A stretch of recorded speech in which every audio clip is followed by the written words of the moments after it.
There was a time that my interest did not focus on one thing. For a while, I had different hobbies, and I thought that one of those things was my passion.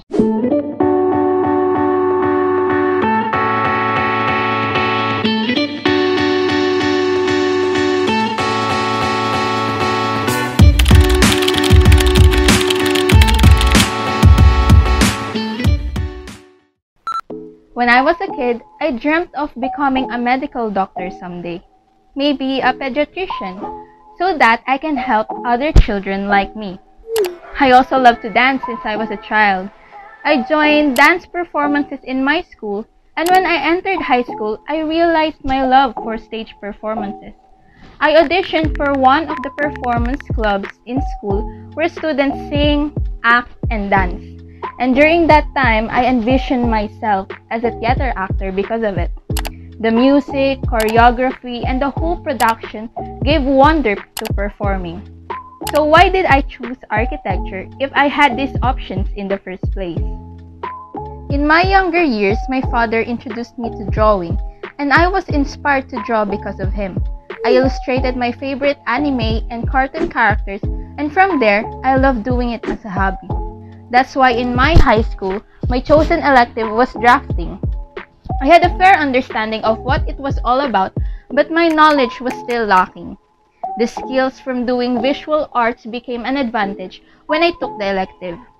There, I learned about technical drawings, and in my 10th grade, we were able to do computer-aided designs. That was also the time that architecture was introduced to me.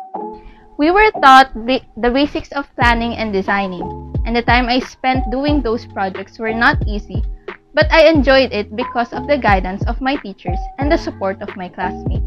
I still dreamed of conducting medical consultations if I had chosen to become a doctor, or becoming a theater actor and a dancer and performing in a big stage.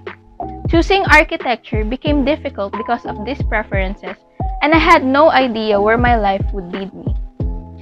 The reason I chose architecture is that I was enlightened by the buildings that I see in documentaries, movies, and reality shows. Aside from that, I was intrigued by the structures that I saw while traveling, how the formation of buildings came about, and how people thought about its design and configuration. Then, I came across a documentary film about prominent architects and their distinctive works.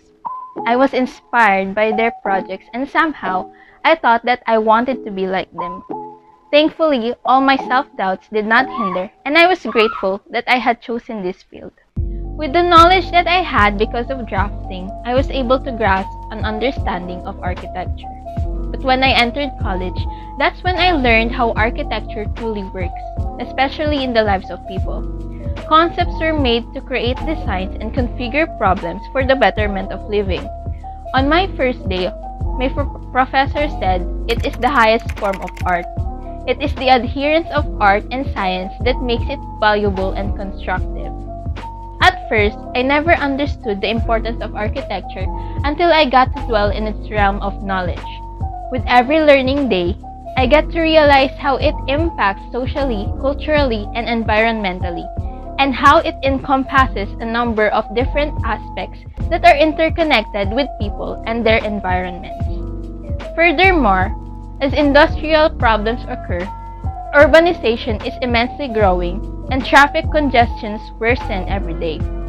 As architects, we have the ability to change the community and address major issues that vastly affect our surroundings.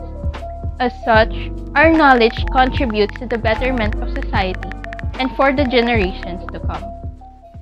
Delving into its subject created another set of inspiration, and being able to learn from different people allowed me to appreciate my purpose as a future architect, especially in the built environment of our country. So, what inspires me to become an architect someday? Simple: the Philippines. As ambitious as it sounds, I had big dreams for our architecture.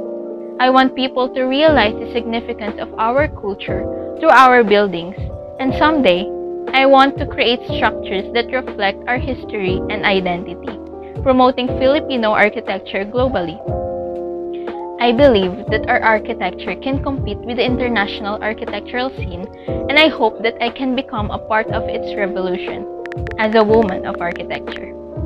And just as they say, if walls could talk, they would have a lot of stories to tell. And I want people to recognize our stories, our culture, and our craft.